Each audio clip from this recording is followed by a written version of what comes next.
Hola, buenos días, bienvenidos a mi dacha. Hola Jorge, Hola. gracias por habernos recibido en tu casa, sobre todo en estas épocas un poco complicadas. Venimos aquí con toda la intención de averiguar un poco más. Bueno, yo sé un poco de tu vida, pero bueno, hay mucha gente que sí le interesa mucho saber de ti. Qué horror. Y pues, como eres el artista del mes, como bien anunciamos, ya estamos concretando aquí la Al artista del entrevista. Menchon espero no serlo. Para el Centro PEN, pues lo eres, y pues en nombre del Centro PEN Guatemala, estamos aquí el presidente del Centro PEN, Juan Antonio Canel, y yo, con pues ya la idea de concretar esta invitación que te hicimos. Y tengo varias preguntas claves, pero Bueno. algunas vienen también del hecho de que yo conozco un poco de tu vida. Bueno, ¿verdad? lo que quiera. Va, la Que yo primera, pueda contestar. la primera es, ¿en qué año llegaste a Guatemala? ¿Por qué? ¿Y por qué decidiste quedarte? No, Son tres vamos a empezar desde el principio, porque si no esto es un desmadre. Dale. Sí, porque no podés empezar por la tumba, sino empezar por Por cadáver más. sino empezar por la cuna. Yo no tenía planeado venir a Guatemala. Es más, para mí Guatemala no existía, y en palabras que recuerdo de don Miguel Ángel Asturias, solamente borracho se podía estar en este país. Esto que lo cuenta mucha gente, Asturias nos lo dejó en 2 ocasiones a nosotros en Buenos Aires, en su quinta Shangri-La en el Delta. Así que, ante esa referencia, ni por casualidad. La única cosa que a mí me gustaba de Guatemala era que de pibe, en la biblioteca de mi papá, prende esta luz, ya que está prendiendo luces y jodiendo la vida. ¿Se aprendió? Ya. Ay, Ah, ya aprendí. Dale, perdón. interrumpís todo. Así soy yo, pero... Bueno, volviendo para atrás. Yo recordaba de Guatemala una sola cosa que me agradaba de Guatemala, y era que en la biblioteca, en la escasa biblioteca de mi papá, había muchos libros de Enrique Gómez Carrillo. Es decir, que yo sabía de Gómez Carrillo, de Guatemala por Gómez Carrillo, pero yo partía de la base, siempre uno parte de una base, de aquello que le había hecho Rubén Darío. Entre Guatemala y París, París. Y yo hubiera hecho exactamente lo mismo y haría exactamente lo mismo.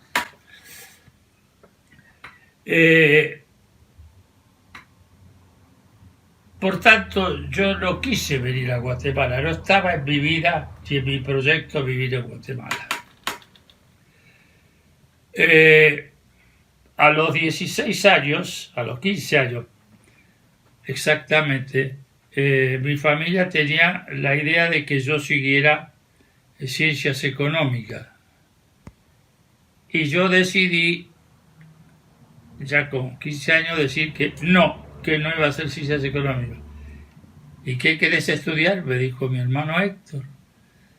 Y yo le dije, creo que filosofía y letras. Entonces agarró el diario La Prensa de aquella época, me lo tiró sobre la mesa y me dijo, entonces buscate empleo, porque acá te pagamos casa y comida, pero los estudios para esa mierda, no. Tuve la suerte o la desgracia de que mi padrino era un militar. Siempre los argentinos tenemos en algún lugar de la casa escondido un militar. Y le pedí trabajo. Y me dijo, mira, venime a ver el lunes a mi oficina. Yo estoy en el 2º piso del Correo Central.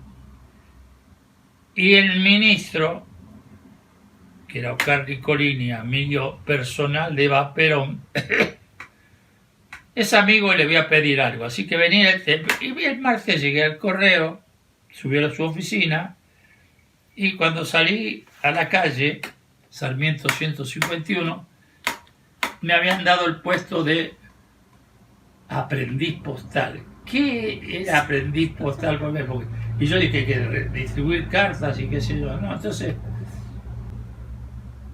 la persona que me estaba haciendo el trámite para ingresarme me dijo, ¿y a vos qué te gusta hacer? Yo soy argentino, por tanto no bajé la guardia. Dije, no, yo quisiera trabajar en radio, qué sé yo, porque veía un cartel que decía LRA, Radio del Estado. Me dice, bueno, entonces te vamos a nombrar allí, y como por la edad, hasta los 18 años vas a ser redactor radiofónico, pero con la mitad de sueldo. A los 18 años tienes el sueldo completo. O sea, hacías libretos para Para la la radio, radio. redactor radiofónico. O sea, Sí. wow. Pero la radio era una maravilla. Y era los actores, el elenco, todo. Así que yo, que era un tipo terriblemente inculto, aprendí más en la radio haciendo adaptaciones, hablando con la gente y qué sé yo, que lo que aprendí en la universidad, primero en la secundaria y después en la universidad, que no me sirvió para nada. Es decir, que cuando Radio del Estado se convierte en Radio Nacional con el golpe de Estado que bajaron a Perón, me trasladaron a la calle Ayacucho y era una maravilla porque Radio Nacional en la calle Ayacucho era un barrio high class con mujeres lindas, cafeterías preciosas, y eso es lo que me gustaba a mí. La farándula. No la farándula, Tú le llamas farándula. pero Ahora. tenía la posibilidad de hacer teatro breve universal todos los martes, adaptar una obra de teatro para que pudiera leerse por radio, que era muy fácil el trabajo. Pero mis actores eran Alfredo Alcón, Eva Donche, era lo mejor que tenía el teatro argentino joven, lo tenía yo ahí. Así que a partir de ese momento nunca quise bajar. ¿De qué año hablamos? Estamos hablando en el año 60. Sí.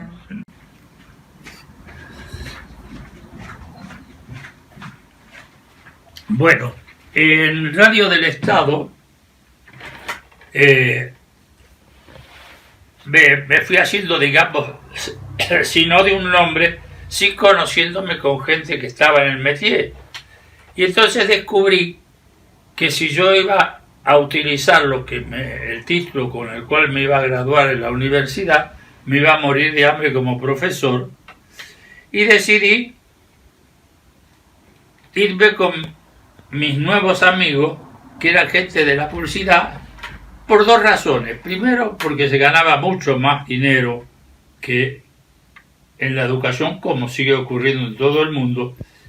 Y segundo, porque estaban las mujeres más guapas del mundo, estaban ahí, y yo con 18 años. Sí. Interrupción consensuada. Te estaba preguntando en qué año estábamos, porque un poquito para situar que la época de la radio en los 60s, todos los 60s y los 70s era lo que es la actual televisión ahora. Realmente cuando dije farándula yo me refería a que era se así, desplegaba, no era así. No. habían actores de teatro, habían... Sí, pero todo, no es como pero yo ahora. no vivía en este país ni vivía en el Perú. Ah, bueno, pero a nivel, por eso, pero para situarlo a nivel histórico. Por eso yo te digamos. dije, en el año 50. 50 era, 60. No, 60. 60. Ajá. Bueno, en ese intertanto, dedicado a la publicidad, me hice amigo de un montón de gente y paralelamente, ya que estaba en ese mundo pseudo literatoso, me hice parte en los años 50, 1950, del grupo Poesía Buenos Aires, que sin duda alguna fue uno de los grandes grupos de poesía que tuvo Argentina. Es decir, que por un lado yo estaba como Jorge Carro y por el otro lado era Jorge Carro poeta. Entonces decidieron, no por mí, pero me lo dijo una vieja, que no recuerdo el nombre, pero que era una encantadora señora, que nunca me la pude conquistar, pero ella me ayudó mucho, que me dijo, mirá, pibe, lo que te conviene para ser socio de Argentores y que figurar y cobrar tus derechos de autor por cada obra que adaptas, que te pongas un seudónimo, porque si no va a llegar un día, tarde o temprano, en que te van a cobrar mucho más, qué sé yo, intereses no, ¿cómo se llama? Impuestos por estar haciendo eso. Y que me dice, ¿cómo te llamas? Jorge Carro López es mi segundo apellido, pero la Argentina le dice López. Bueno, pongamos Carroll. Yo pensé que me lo iban a dejar con doble L. No, pero como era tan bruta, me dejó Carroll con una L. Ahí nace entonces ya la respuesta a la pregunta que tenemos todos. ¿Por qué Jorge Carro y por qué Jorge Carroll? Ajá, entonces, okay. Me dediqué a la televisión, a hacer cine y publicidad, y en un momento determinado, siendo publicista, me piden hacer un comercial de un tractor Ford Ferguson, que me lo olvidaré en mi vida. Yo lo había visto como corresponde un argentino, a un porteño, no había visto del campo nada más que lo que me llevaba de mi casa a Mar del Plata la única vez que había ido. Así que no había visto un tractor nunca. Hice un comercial, fue un éxito, y los cubanos, para demostrar que los cubanos también son tan despistados como los argentinos, decidieron que tenían que tener al publicista, al redactorcito que había hecho esa campaña, que nos lo prestaran a Cuba para poder hacer un comercial de Ford Ferguson en Cuba, que ahí sí que se usaba. Ahí sí habían tractores. Entonces yo llegué a Cuba con 18 años y todas las mulatas del mundo esperándome en el malecón. Hoy confieso que nunca me pude acostar con una mulata, porque los cubanos son segregacionistas. Es mentira que los cubanos aman a los negros. Puede haber algunos que sí o que no. Recuerdo que un compañero mío, un hombre al cual admiré y por el cual tuve que juntar estampillas durante años, porque la única forma de sacarle información era llevándole estampillas, porque él era coleccionista. Le pregunté qué pasaba en Cuba, si él era también segregacionista. Y me dijo, Jorge, ¿cómo podés pensar eso? No, muchacho, no. Yo odio a los segregacionistas y a los negros. Pero bueno, eso ha cambiado en Cuba también. No vayas a creer. No tampoco, no ha dado la vuelta a la tortilla, pero ha cambiado. Sí, una pero revolución no mucho, de tantos años ha mejorado un poco. Bueno, pero eso no me interesa, porque bueno, yo no vivo en Cuba. Viviste esa otra cosa. Viví en esa Cuba donde el placer estaba en el malecón para todo el mundo menos para mí. Con una suerte, yo vivía en el pasaje O'Reilly, arriba de una hermosa casa de óptica, por eso me afán por los anteojos y los lentes, donde había un cliente que había comprado los primeros Ray-Ban que había llevado ahí, y ese cliente se llamaba Ernest Hemingway. Entonces yo veía al señor que usaba los lentes Ray-Ban que a mí me gustaba, que paseaba por la calle ahí, se iba hasta el Floridita y se sentaba a tomar sus tragos de frente. Y yo decía, y este hijo de puta se toma sus tragos, se acuesta con cuanta mulata y viaje, y yo no hay una mulata nada. Vuelto de Cuba a la Argentina, porque alguna vez uno tiene que volver, yo llegué fanático de Cuba y traté de convencer a mi familia que iba a volver a Cuba. Y aconteció por esas cosas de la vida que hubo una revolución en Cuba. Mi hermano Héctor me miró y me dijo, bueno, entonces te vas a quedar en casa. Le dije, no viejo, me voy en Cuba. Y entonces, en enero, en el mes de enero de la revolución cubana, mi hermano Héctor, con una lucidez típica de los carros inteligentes, no de los míos, me dijo, ese tipo es comunista. Yo lo miré y me maté de risa. Esperé la edición del mes de enero de la revista Life, donde la tapa estaba Fidel Castro. Entonces fui y le dije, ve que sos un boludo, ¿cómo va a ser comunista y va a estar en la primera tapa? De Life, sí, y entonces mi hermano me miró y me dijo, no hay pueblo más bruto que los norteamericanos, después seguimos nosotros. se lo van a tener que guardar. Y entonces me ofreció un trabajo, y muy astuto, me ofreció un trabajo que me pagaban el doble que en Cuba, y ya que estaba en Buenos Aires me volví a enamorar.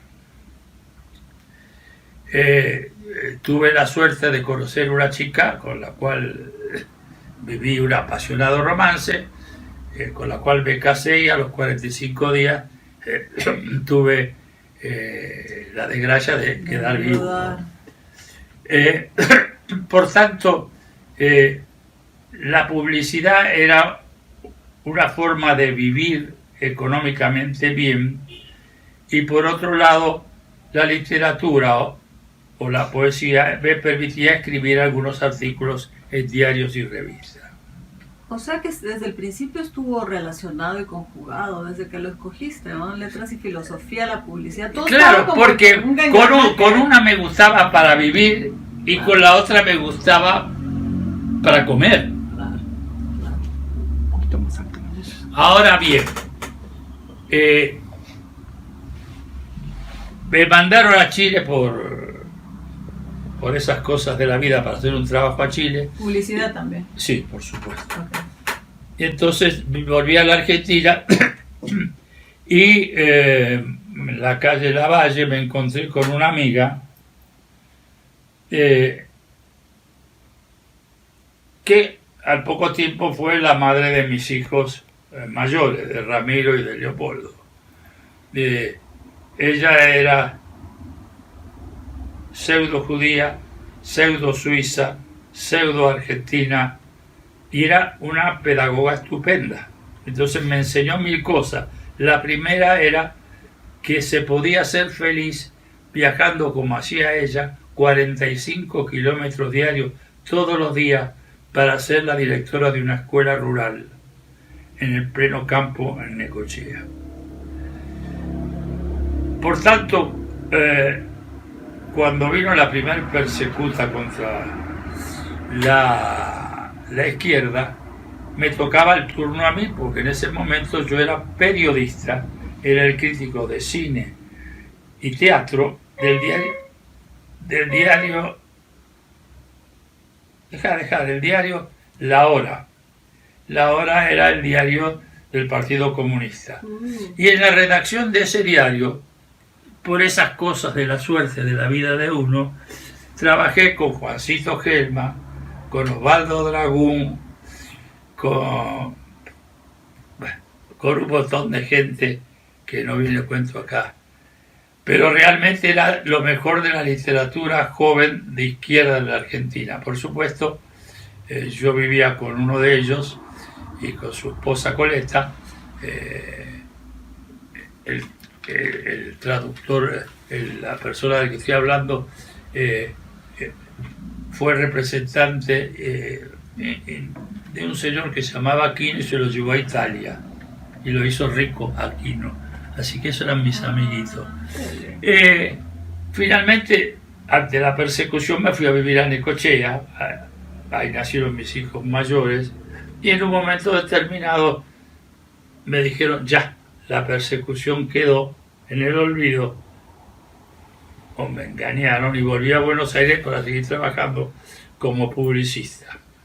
Hablamos finales de los 60 por ahí. Porque bueno, ahorita estamos hablando de los 60, pero la Revolución Cubana fue en el 59, así estamos hablando del último jalón del 59 para el 60. Entonces, cuando estoy en los 60 y pico en la Argentina, yo trabajaba haciendo la publicidad para algunas agencias y tenía de redactor en la agencia de publicidad de donde yo era director creativo a un señor llamado Marcos Musto, es decir, la voz de Lelutier.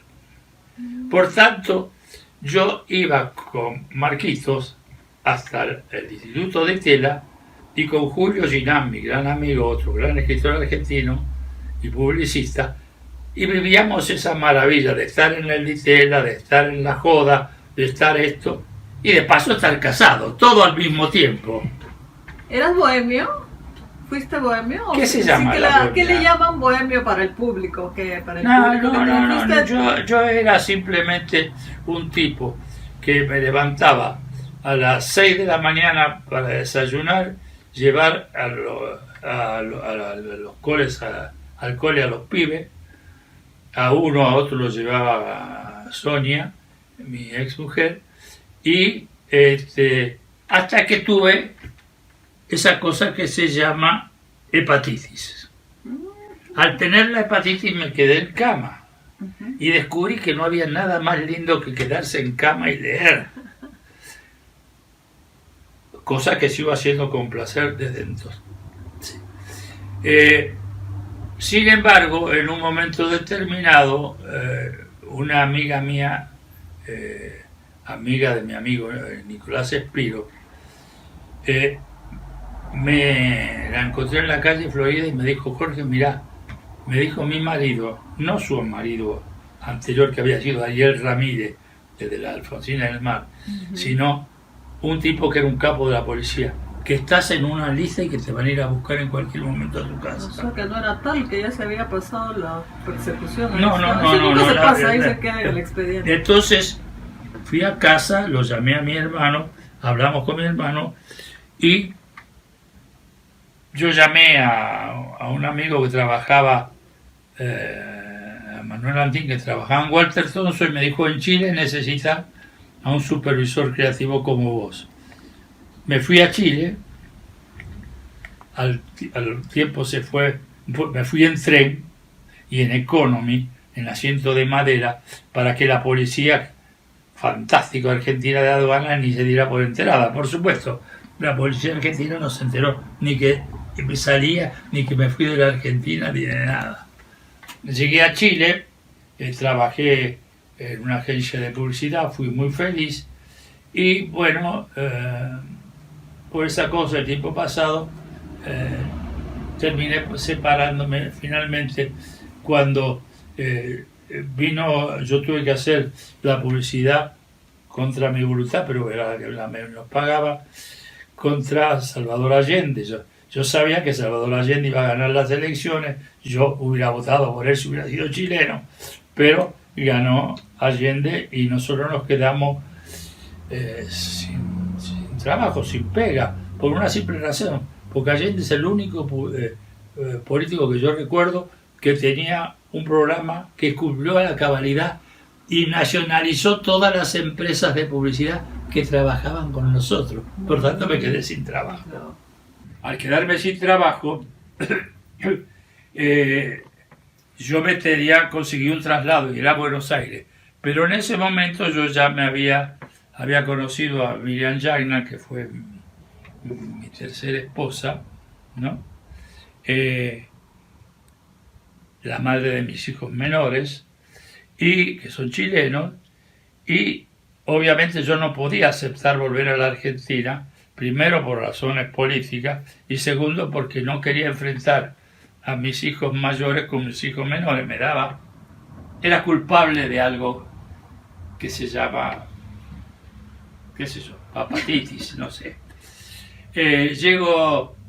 Me trasladan y me voy a Venezuela. Llego a Venezuela, trabajo en una agencia de publicidad, y en esa agencia de publicidad tengo la suerte de que unos cubanos de una agencia que se llamaba Ciboley les había gustado una campaña que yo había hecho en la agencia que yo estaba trabajando en Venezuela. Me ofrecieron trabajo y me dijeron: además, tú, Jorge, conoces cómo somos los cubanos. Y yo dije: algunos cubanos, cubanas no, nunca pude avanzar nada. Y me hice cargo de la dirección creativa de Siboney en Venezuela. Al tiempo nos ofrecen, o me ofrecen, trasladarme a Puerto Rico porque había necesidades de organización y al parecer yo soy un tipo organizado. No sé de dónde sacaron esa mentira o esa cosa. Y nos fuimos con Miriam y los chicos a Puerto Rico. En Puerto Rico conocí a Alberto de Aragón, que hasta el día de hoy seguimos siendo amigos. hicimos algunas campañas muy exitosas en Puerto Rico, en un mundo muy especial, donde las reuniones para hacer la campaña contra el candidato que triunfó con nosotros, que tenía toda la de perder porque era el hombre más rico de Cuba, que estaba casado con una cubana y cuya campaña publicidad hacían cubanos, creían que yo era cubano también. En esa época hablaba casi como un cubano y fumaba habanos. Estando en Cuba, estando en Puerto Rico, el nuevo Chairman of the Board de Colgate le dijo al presidente de la compañía donde yo trabajaba, ustedes han abierto operaciones en Centroamérica, pero no han levantado cabeza. Sí, es que hace un tiempito y qué sé yo. Bueno, mira, yo te doy la cuenta de Colgate Palmolive. Si el director para Centroamérica es Jorge Carro, porque yo he trabajado con él hace tantos años cuando empezó publicidad, él y yo era jefe de venta en la Argentina. Así que en noviembre del 72 vine a Guatemala. Noviembre del 72. Venir a Guatemala en el 72 era otro país, era la misma mentalidad, nadie era responsable de nada.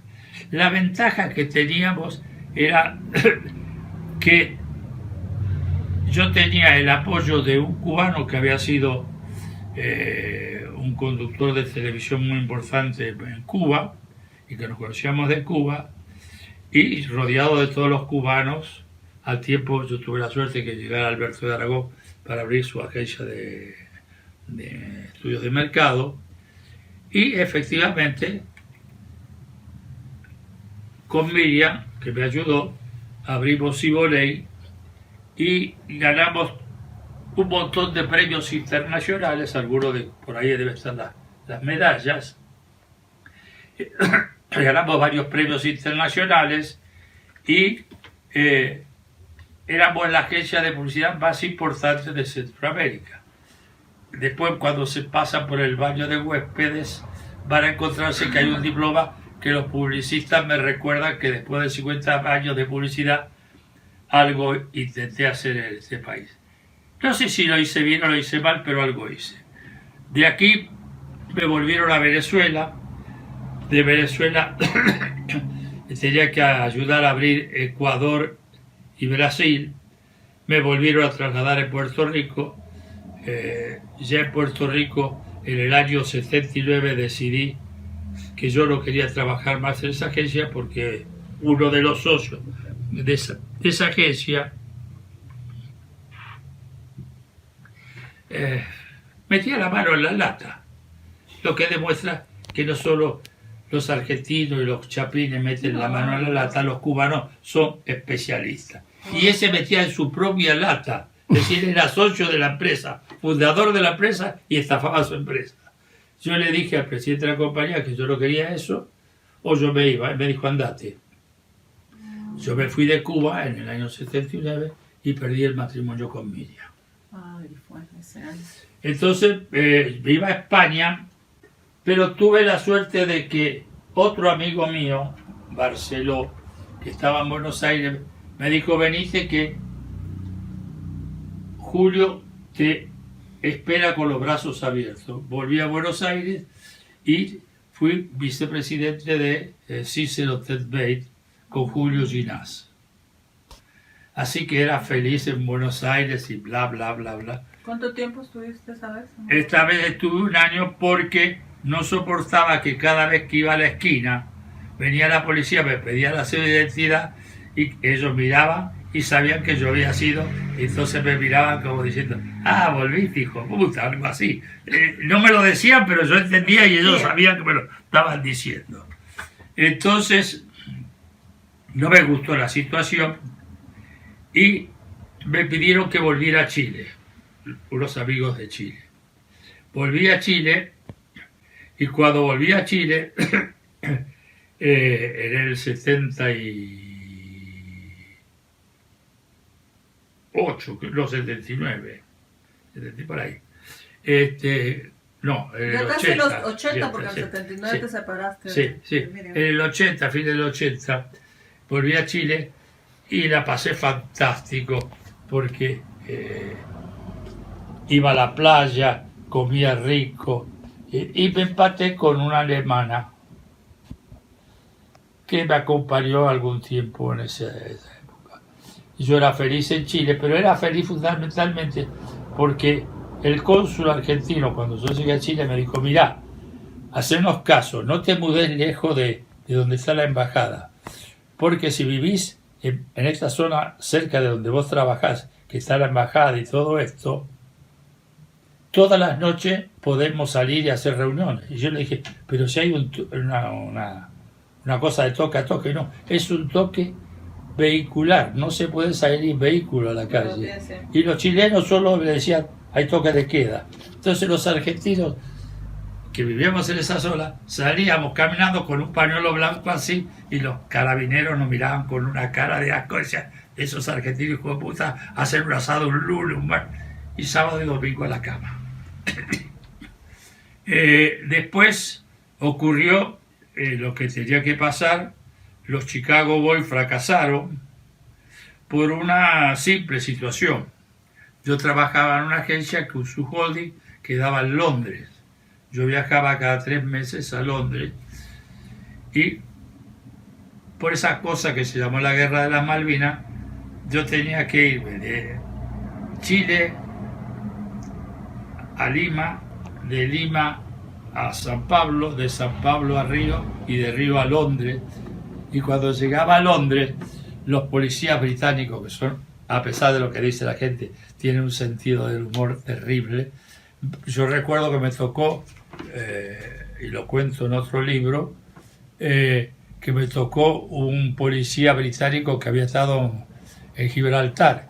Y me dijo: por favor, que déjense de joder, terminen esta guerra, porque la reina madre está comiendo muy mal.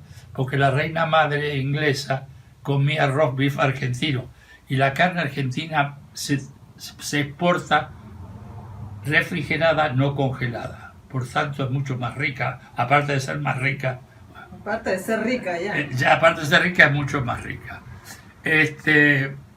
Bueno, volví a Colombia, de Venezuela me fui a Colombia. Trabajé con el hermano de Fernando Botero en una agencia policial que era una maravilla, la alegría de vivir, la calle, la gente. Me volví a encontrar con Ángel Becasino, un publicista sensacional, un músico fantástico. Y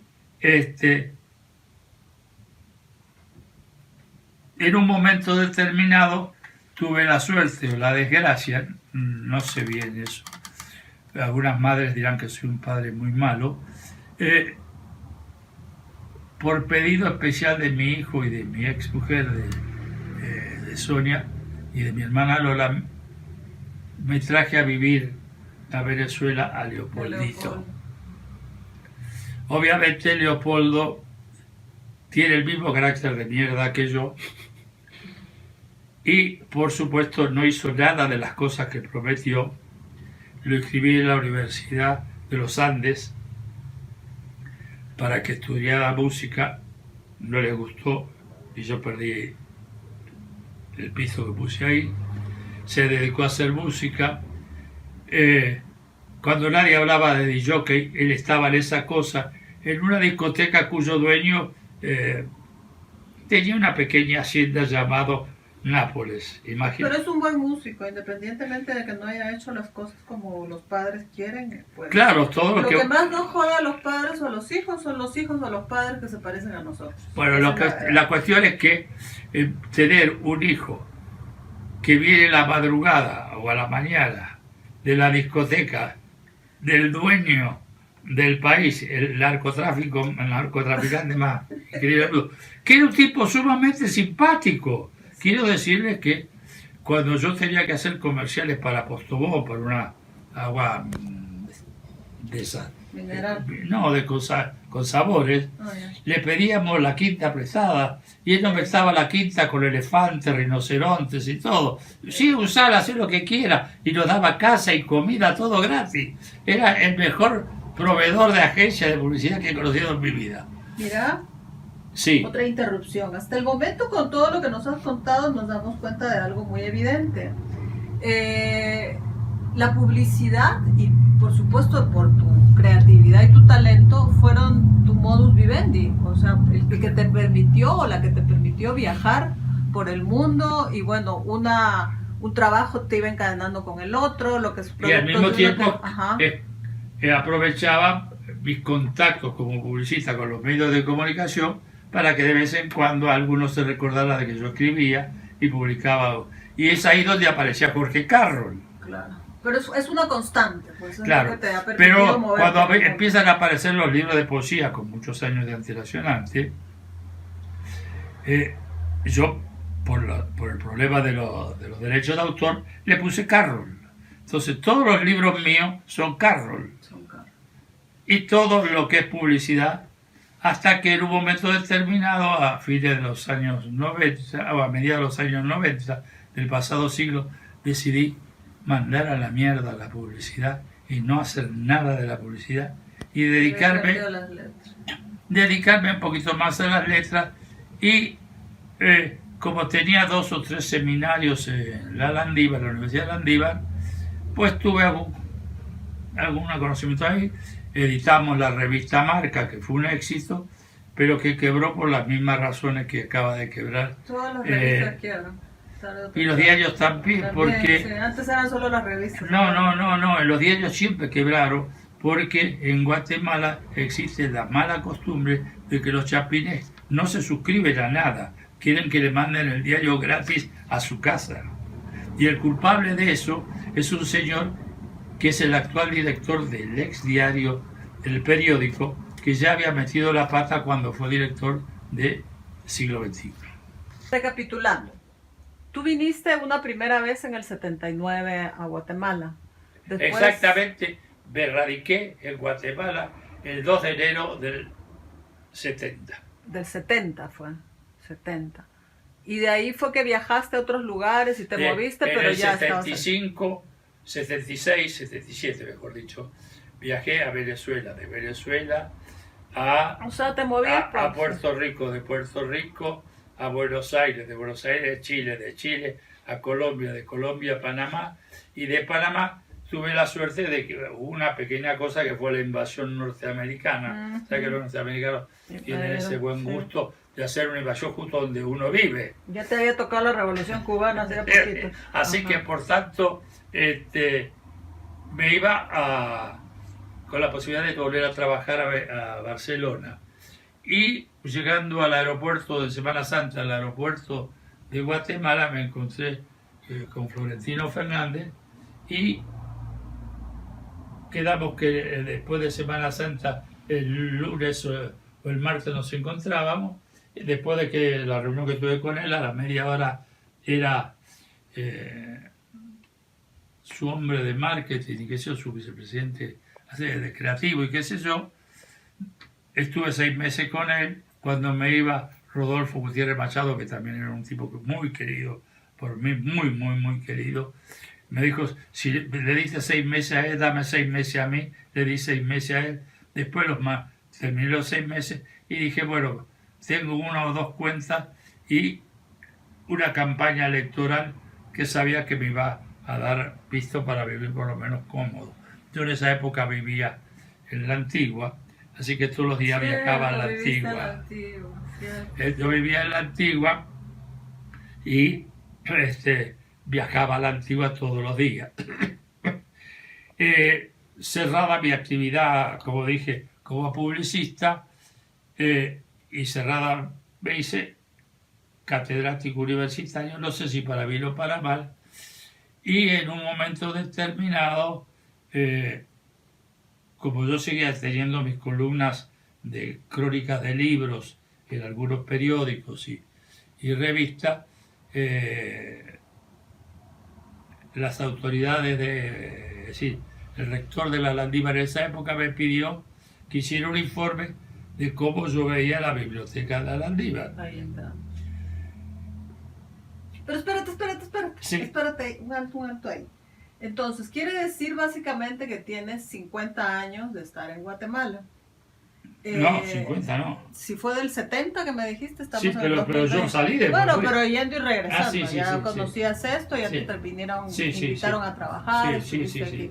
Y en todo ese trayecto, pues corre la vida y corre el tiempo. Tu modus vivendi fue siempre la publicidad y por lo que veo eras bueno, puesto que tuviste grandes cuentas, que también me has mencionado algunas que aquí no has mencionado, ¿va? Grandes cuentas que te permitieron pues vivir bien, holgadamente y moverte también de un país a otro, con todo lo que implica moverse de un país a otro. Ahora, yo En el caso de la publicidad tuve la suerte y la gran ayuda de tener como creativa, compañera, amiga y esposa a Miriam Yagna. Sí, yo he oído yo que no siempre puedo- la mencionan tus colegas. Yo no puedo olvidar claro, nunca de eso. Claro. Ahora mira, yo te conocí, ya que empezaste a hablar de la Biblioteca Landivariana, yo te conocí en el año 99. ¡Qué horror! Hace bastante de eso ya. Cuando se abrió la maestría en literatura hispanoamericana a la Landívar, que bueno, que fue una maravilla entrar ahí, pues la verdad, con todo y todo lo que ha pasado todos estos años, fue un ingreso a la academia, un ingreso también a conocer mucha gente, no solo a ti, sino a otras personalidades más, que más con el tiempo se han convertido en amigos y en referentes, sobre todo referentes. Y cuando yo conocí la biblioteca landivariana en el año 99, y tengo que decirlo así porque es la verdad, mi visión de landivariana siempre ha sido como estudiante landivariana, aunque he pasado por todos los trabajos posibles en la universidad y he aprendido siempre mucho. Cuando yo llegué por primera vez a la biblioteca landivariana, me recordó mucho a los años 70, finales de los 70 de la Universidad de La Habana, donde habían ficheros, cajitas y olía y salía polvito y nunca encontrabas nada. Eso fue lo que yo encontré, y polillas. Eso fue lo que yo encontré en el año 99 en la universidad. Esa era la biblioteca landivariana. Y quiero entrar en este tema porque siento que es justo, lo digo como estudiante, como egresada o como quiera, un reconocimiento abierto, ¿verdad? A tu trabajo y a tu labor, dejando más allá la publicidad, un poco también toda la parte de la cátedra, qué sé yo. El trabajo tan pormenorizado, tan fuerte, tan profundo y tan visible que tiene la biblioteca landivariana. Entonces yo ahora que ya mencionaste la biblioteca, hago todo esto para que se conozca bien cuál era el antecedente y cuál es el ahora. Invitar a cualquiera que vaya a la biblioteca ahorita y la conozca y la vea, y vea qué cosa es un trabajo a conciencia, ¿verdad? Y un verdadero trabajo, y qué recibimos los que estamos del otro lado, es decir, los estudiantes, ¿verdad? O los que llegamos ahí. Háblame de tu trabajo en la biblioteca landivariana. Bueno, para empezar, cuando el padre Rolando Alvarado, que era el rector de esa época, me pidió hacer el trabajo, yo le dije, mira, yo con gusto lo hago, pero esto tiene un costo, porque yo creo en Dios y lo demás al contado. Arreglamos y se portó como magníficamente conmigo y hice el estudio, y cuando hicimos el estudio se lo presenté en el plazo que me pidió y me dijo, en 2 palabras, ¿cómo encontraste la biblioteca? Y yo le dije, es una mierda. Un mausoleo, ¿no? Y me dijo, pero le digo, no se salva nada, porque es más importante las etiquetitas y que los ácaros. Y me dice, ¿qué son los ácaros? Entonces le expliqué lo que eran los ácaros. Y a ese momento yo estaba terrible porque los ácaros me habían hecho pomada mi físico, mi estupendo físico, por otra parte. Alergia. Entonces, claro, entre las alergias y todas las cosas que había ahí,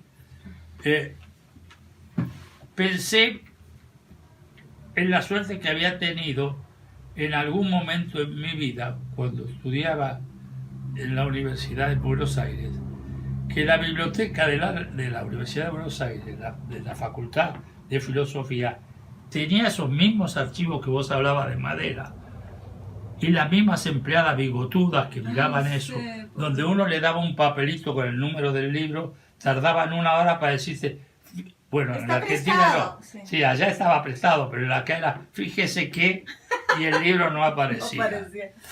Entonces, descubrí que había que cambiar eso. Y en esa universidad de Buenos Aires, y en esa facultad, tuve la suerte un día, buscando un libro que yo no encontraba, mejor dicho, que esta persona buscaba y no encontraba, y yo encontré, a pesar de no estar la tarjetita. Y él me dijo, ¿sabe lo que pasa, viejo? Que en esta biblioteca, cuando está la tarjeta, no está el libro, y cuando está el libro está la tarjeta. El señor, ahí nació mi amistad con Julio Cortázar. Los dos sufríamos de esa biblioteca y nos reuníamos en el bar de la esquina para prestarnos el libro, y en aquella época no había fotocopia, había que poner a alguien que las copiara a tipear. Por tanto, me di cuenta de que esa biblioteca y la Biblioteca Nacional que estaba en la calle en México, en la que había sido director Borges, era una biblioteca que me mostraba una particularidad que era una enseñanza. La Biblioteca Nacional de Argentina fue creada por Mariano Moreno en 1810. Tuvo 3 directores que ocuparon casi toda la vida la biblioteca, con una particularidad: los 3 directores de la biblioteca eran ciegos. Jesús. Es decir, la mejor biblioteca sin duda que hay en América Latina, salvo de la UNAM de México, con algunos otros problemas, fueron dirigidas por ciegos. Entonces uno iba a la Biblioteca Nacional en la calle México y lo veía a Borges caminar por los pasillos con una seguridad como si él viera. Y él sabía dónde estaban los libros, los olía, sabía la presencia de los libros. Por tanto, él tuvo la suerte de tener a José Clemente, que era su vicedirector, que le solucionaba todos los problemas de visión. Y yo dije, ¿por qué no hago eso? Porque yo no busco tipos que vean, y yo busco los libros por olfato. Y usamos, porque el padre Rolando me había dicho, o usamos el Aleph, un programa que había, o lo mandamos a la mierda. Bueno, a los 5 o 6 días me llama para decirme que hay que hacer una presentación de los resultados de mi investigación a la rectoría. Entonces voy a la rectoría, hago mi presentación, están todos los decanos, ¿no? Y la rectora era Guillermina, con la cual Guillermina Herrera, que tengo un cariño muy especial. Guillermina me dijo, ¿cómo encontraste la biblioteca? Y yo lo miré al padre Rolando, y para no decir es una mierda, me aguanté y dije, es un cementerio de libros. El padre Rolando largó la carcajada y se puso, como siempre cuando se ríe, rojo de arriba para abajo. Bueno, presenté la presentación, y cuando me fui, vi que 2 personas habían defendido mucho mi presentación, que eran los decanos de Ciencias Políticas, que todos lo conocemos quién es, y el decano de Teología, que es el actual rector de la universidad. Así que... Poitevin era el decano de... No, ¿Quién no. era el decano de Ciencia Política? Ese era Ariel Rivera. Ah, era Ariel. Entonces, que yo lo conocía de la época mía política, Claro. era como publicista Claro, político. claro. Y es ahí donde se mezcla mi actuación política, publicitaria, con mi actuación, digamos, literatosa. Me voy a terminar la presentación, a los 2 días me llama el padre Rolando para decirme, mira, quedamos todos muy conformes, ¿cuándo te puedo hacer cargo de esto? Y esto era noviembre. Y yo le dije, yo no me hago cargo de esto, arreglémoslo, yo me voy de vacaciones, tengo que ir a Buenos Aires, En enero. me voy, y vemos en enero. Bueno, el 3 de enero te esperamos a la biblioteca. Y efectivamente el 3 de enero vine y me hice cargo de la biblioteca. Fue una gran pacaya. O sea, sí, Tuve trabajar. tuve la suerte de que el padre Rolando dijo, esto va a funcionar si Jorge pone lo como es Jorge, que no va a escuchar recomendaciones si a él no le gusta, que nos va a mandar a mí. Si nos tiene que mandar. Necesario. Y hicimos un cambio. El cambio fue que logramos llegar a 500 y pico mil libros, que superamos a cualquiera de las bibliotecas universitarias centroamericanas, y hicimos una escuela, una biblioteca, donde lo importante no son los libros, son los lectores.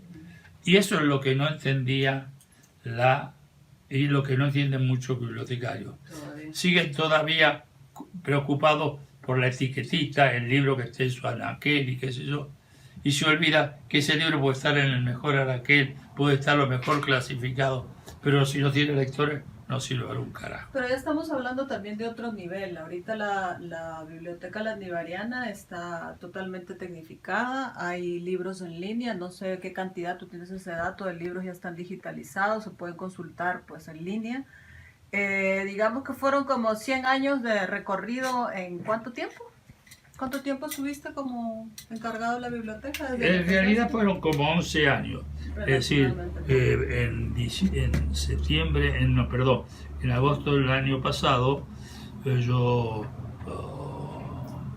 hablé con el rector, que es una persona que en lo personal estimo mucho, a pesar de que hace un año que no me puedo comunicar con él. Suponía que me era fácil comunicarme con él, pero evidentemente es muy difícil comunicarse con un jesuita cuando el jesuita no quiere que nos comuniquemos con él. Yo le mostré y le dije que necesitamos tener el tercer piso, porque ese edificio había sido hecho por la biblioteca. Y como regalo, lo que yo le pedí fue que instalaron en el lugar que yo necesitaba para crecer, por lo menos durante un año, instalaron el laboratorio de computación de la Facultad de Ciencias Económicas. Yo le dije que había que solucionar eso porque teníamos un problema: dónde íbamos a poner los libros, no los íbamos a tirar a la basura. Las bibliotecas nuestras del interior del país estaban llenas, teníamos el mayor circuito de bibliotecas del interior que cualquier universidad jesuita tenía en Iberoamérica, como habíamos comprobado en el mes de mayo de ese año en Brasil.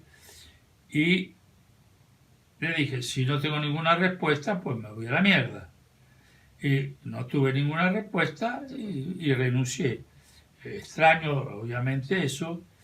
Más extraño que no me hayan dado la oportunidad de volver a hablar sobre, no esto, sino de recordar cuál era el propósito de la importancia que tiene una biblioteca para los lectores.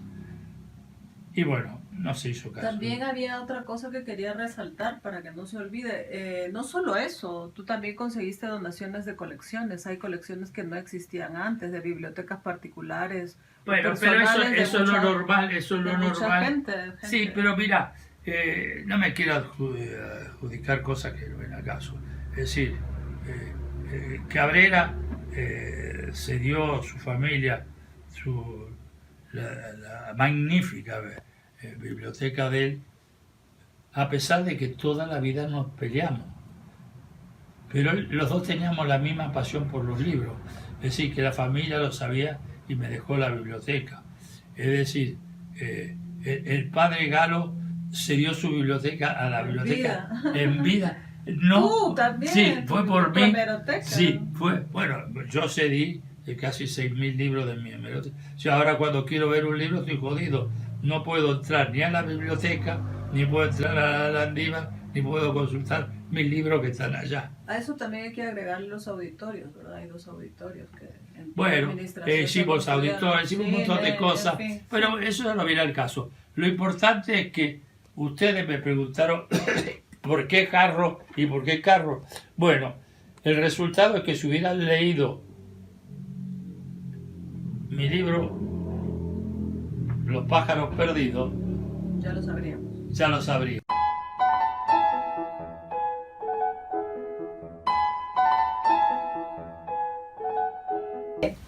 volvemos a tomar entonces los puntos que yo decía con dos preguntas. La primera es, dentro de toda la vastedad de libros que has leído, para mí eres un lector a tiempo completo, el único lector a tiempo completo que yo he conocido en todo lo que tengo de vida.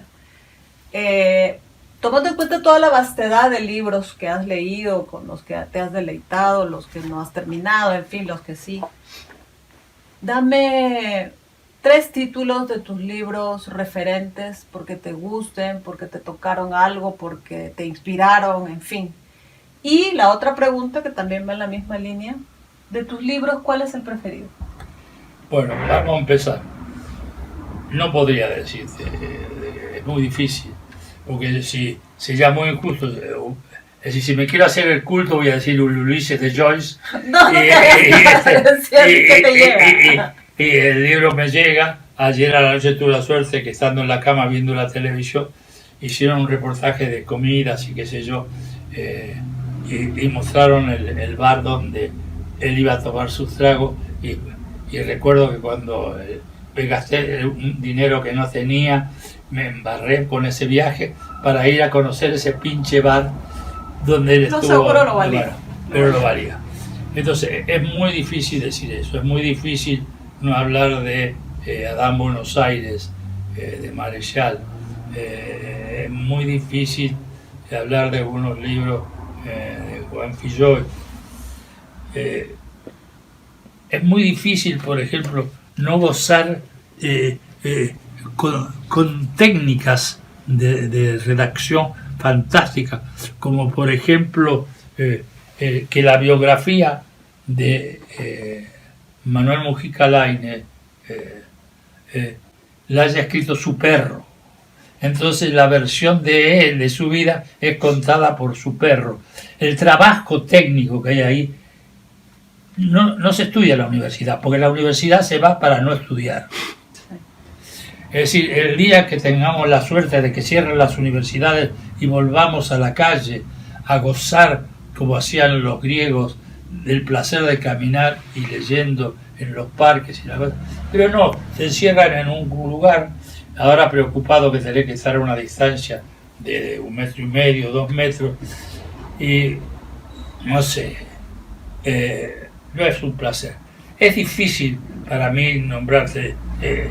Hay libros que uno puede decir, los hermanos Karamazov, pero sabes que más es una mentira. Nadie ha podido leer los hermanos Karamazov de un tirón. Es decir, entre Dostoyevsky y Chekhov, yo me quedo con Chekhov. Claro, los intelectualoides me odiarán, pero así es la verdad. Chekhov tiene, en La dama del perrito, por ejemplo, es una joya. Es decir, el amor de un contrabajo. El amor de un contrabajo. Sí, es todo. Es que él es una maravilla. Entonces, es difícil buscarte libros y tratar de encontrarlos. Es decir, no sé, es como si me hablaras de poesía. No sé qué libros de poesía. Y de los míos no tengo ninguna preferencia. En realidad, en este momento quemaría todos. Volviendo a los libros de uno. Los libros de uno son el placer de un momento. Por ejemplo, mi libro Cuadernos sin Frontera, intenté reunir todo lo que yo voy juntando en mis cuadernitos, en todos esos cuadernitos que están ahí. Ahí hay unos cuadernitos, y en esos cuadernitos que están ahí están mis, no de arriba, no, los de abajo. No, esos son los que junto frases. Entonces, por ejemplo, hoy volví a descubrir una frase de algo que dijo Gilles con respecto a Oscar Wilde, que es otro de mis grandes amores, por ejemplo. Entonces decía que Oscar Wilde no oía nunca a los demás, porque no les interesaba lo que decían los demás. Y yo creo que a mí me pasa un poco exactamente lo mismo. Es decir, de mis libros no sé, mejor no leer ninguno, pero lo mismo me pasa cuando, y ya será por mis años, te escriben y te invitan a ciertas cosas. Acabo de recibir, por ejemplo, los otros días cuando hablábamos de este correo precioso que recibí del Brasil. Bueno, este libro es está editado en el Brasil y de golpe me doy cuenta que hablan de mí. Y decir, a vos te preocupaba. La foto de la biblioteca abajo. Claro, porque para Iván Avena, que fue el marido de Monique, era muy importante el trabajo que uno hace en la biblioteca, como él era un gran lector. Ahora, cuando uno tiene la posibilidad de tener un libro, espera también que sea apuntalado por algo. Claro. Yo no soy un tipo que nunca estuve preocupado, quizá por esa dualidad de ser publicista y tener el pan seguro, pero nunca fui un ladilloso de esos que está pidiéndole. ¿Cuántos se vendieron? Ya se vendieron, los que están atrás de las ventas de sus libros. Pero también hay otra cosa que quería decir y que se me que desgraciadamente tanto Guatemala y te puedo decir también el Perú, no puedo decir lo mismo de Argentina y tal vez no lo puedo decir de México. No somos un país de lectores, somos sociedades cortas, ¿verdad? Sociedades mutiladas y sociedades donde la ignorancia cada vez se masifica. Entonces, ni desde el colegio, ni desde el modelo educativo que cada vez está más caduco, se nos enseña precisamente a cultivar eso, a viajar con la imaginación a través de la lectura. No es para justificarlo, ¿verdad? Es solamente para entender un poco cuál es la situación de la no venta de libros, en fin. Pero tú hablas así. De la no lectura. Por ejemplo, hablando de escritores, yo no soporto, por ejemplo, 2/3 partes de la obra de Vargas Llosa, que todo el mundo, como Julio Iglesias de la literatura, todo el mundo lo ama, porque anda con una vieja. Pero, escúchame, no tiene nada que ver con sus primeras cosas.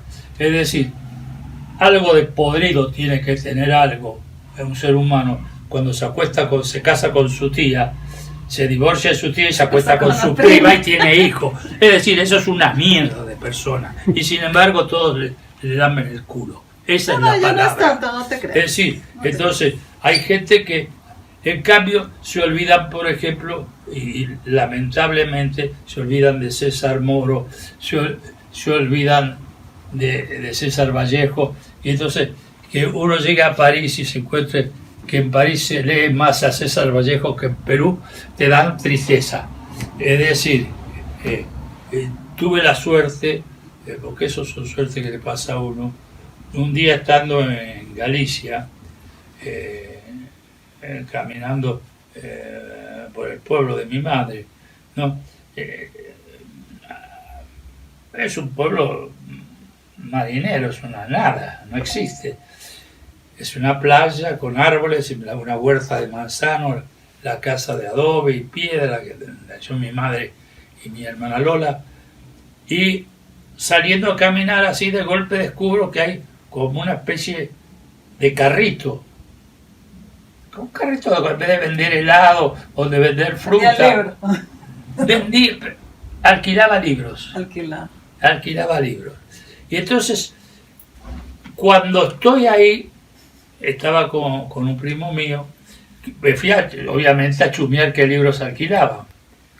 Y entonces veo que la señora que está anotando y mostrando su documento para que le prestaran el libro, se estaba llevando a César Vallejo.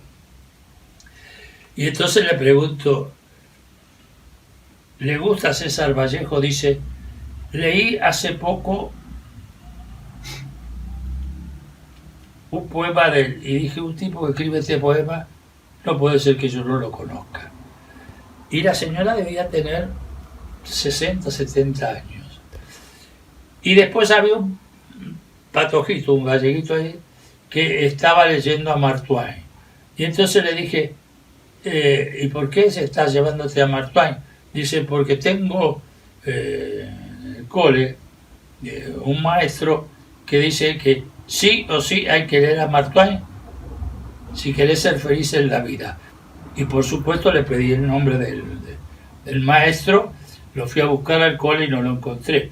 Pero es verdad, es decir, como decía Hemingway o como decía Faulkner, el padre de la literatura norteamericana es Mark Twain.